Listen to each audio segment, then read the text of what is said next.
तो क्या बात समझने की जरूरत है। वो जो शक्ति है जिसको आप दुर्गा कह रहे हैं, काली कह रहे हैं, जो भी कुछ कह रहे हैं, वो शक्ति ना नारी है ना नर है। नारी और नर को कुछ नहीं है। जो सोचता है कि वो शक्ति नारी है तो वो भूल में है। जो व्यक्ति सोचता है कि वो शक्ति नर है तो भी भूल में है। वो शक्ति जो है ना नर है ना नारी है, वो तो एक कर्म सत्ता है। और उसका जो स्वरूप है, उसके स्वरूप के बारे में तो लिखा तो सभी पुस्तकों के अंदर में है, लिखा सभी पुस्तकों के अंदर में है, पर लोग उस चीज को पढ़ते ही नहीं। और कुछ लोग पढ़ते भी हैं तो पढ़ा और उससे आगे फिर पढ़ने लगे, उस पर चिंतन नहीं किया, विचार नहीं किया। वो जो शक्ति है उसका जो स्वरूप है वो क्या है, तो उसका स्वरूप है ज्योति प्रकाश, जिसको इंग्लिश के अंदर हम बोलते हैं डिवाइन लाइट, और हमारी भारतीय संस्कृति में बोलते हैं दिव्य ज्योति, परम प्रकाश दिव्य ज्योति। और इसी के लिए गोस्वामी तुलसीदास जी ने रामचरितमानस में लिखा है कि परम प्रकाश रूप दिन राती, ना चाहिए कछु दिया गिरत बाती।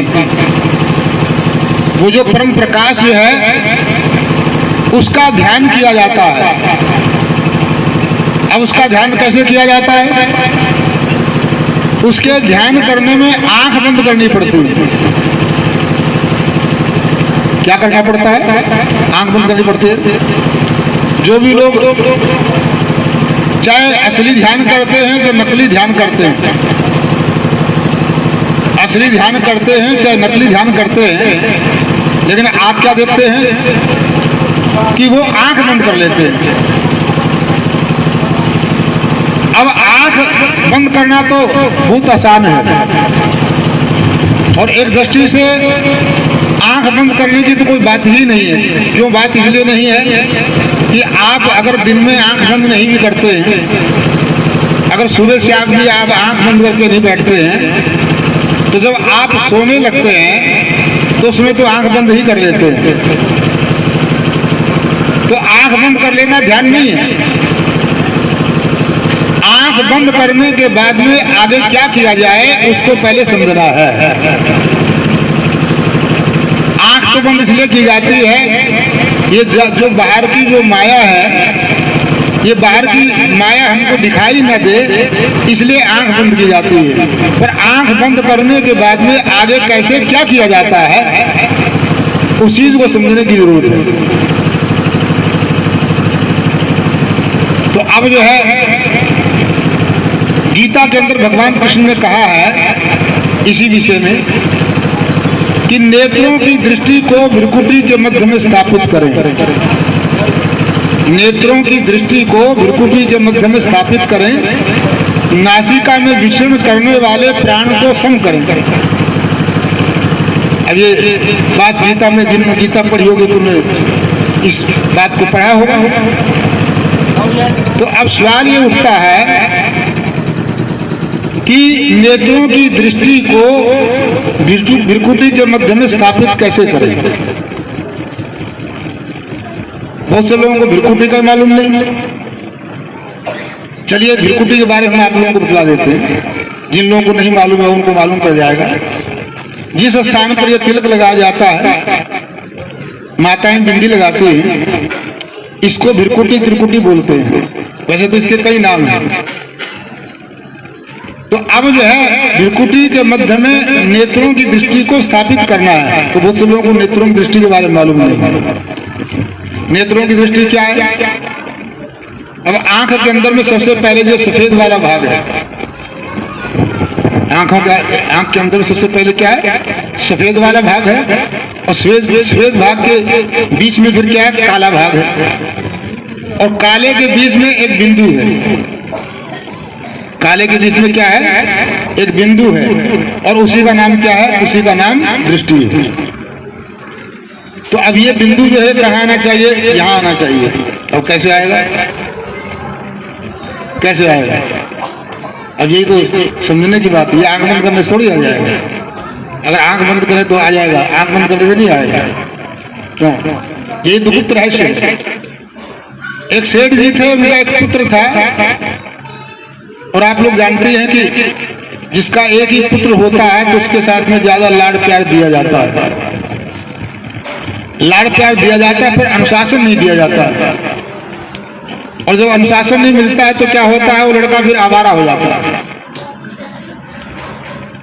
तो ऐसा ही हुआ उस सेठ जी के लड़के के साथ, उसको अनुशासन तो मिला नहीं, माँ का प्रेम बहुत मिला। परिणाम क्या हुआ कि धीरे धीरे करके लड़का वो बिगड़ता चला गया। अब बिगड़ता चला गया तो क्या हुआ, कुछ अरसे के बाद में उस सेठ जी की पत्नी की मृत्यु हो गई। अब सेठ जी अकेले हो गए। अब तो और भी उनके लिए कुछ दिक्कत हो गई।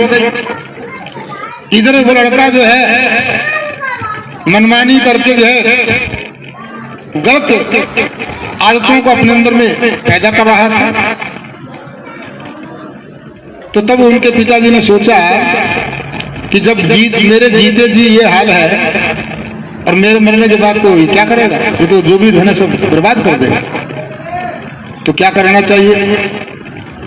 तो सोचा कि जब ये गलती कर रहा है और गलती करते करते जब उसके पास कुछ नहीं रहेगा तब इसको धन की कदर मालूम पड़ेगी, तब इसको ठोकर लगेगी और तब ये संभलने की कोशिश करेगा। और जब संभलने की कोशिश करेगा तो उस समय ये धन काम करेगा।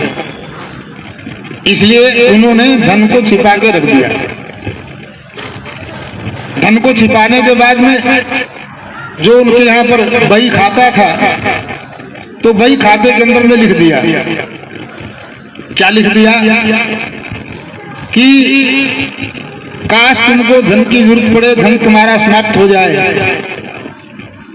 तो मैंने गंगा और जमुना के बीच में 50,000 जो है सोने के सिक्के छिपा के रखे हैं। उस समय तुम्हें उसको जरूरत पड़ने पर निकाल सकते हो। अब क्या होता है कि सेठ जी भी दुनिया से चले गए, और जब सेठ जी दुनिया से चले गए तो अब जो है जो धन ऊपर था तो धीरे धीरे करके गलत आदतों के कारण से उसने सारे धन को बर्बाद कर दिया। और स्थिति ये आ गई कि भोजन भी मिलना मुश्किल हो गया। अब उसको फिर अकल भी आई, पिता ने ये क्या कर डाला। अब पछताने के अलावा कुछ नहीं था, पर उसने सुन रखा था कि जो लोग धनवान होते हैं तो वक्त जरूरत के लिए वो धन को छिपा के रखते हैं। तो उसने विचार किया कि मेरे पिताजी ने भी कुछ न कुछ धन छिपा के रखा होगा और वो किसी न किसी बही के अंदर में लिखा होगा। तब उन्होंने क्या किया कि बही की तलाश करी, और बही की तलाश करने के बाद में वो लिखा हुआ पढ़ा कि गंगा जमुना के बीच में जो है धन छिपा हुआ है।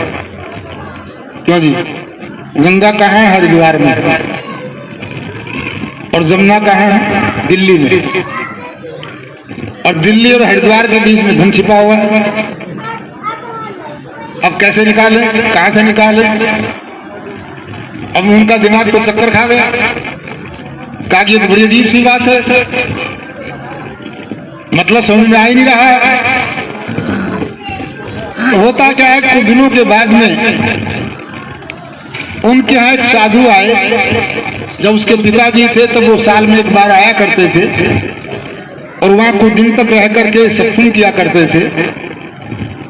तो जब उनके यहाँ पर आए तो उसकी स्थिति को देखा, देख करके उनको उसके ऊपर बड़ी दया आई कि सेठ जी कितने परोपकारी थे, कितने धनवान थे, और इसने गलत आदतों के कारण से सारे धन को बर्बाद कर दिया। और स्थिति आ गई कि अब ये जो इनके पास में कुछ नहीं रहा। तो तब उससे कहा, भाई तुम्हारे पिताजी बहुत बुद्धिमान थे और उन्होंने वक्त बेवक्त के लिए धन कुछ न कुछ जरूर रखा होगा।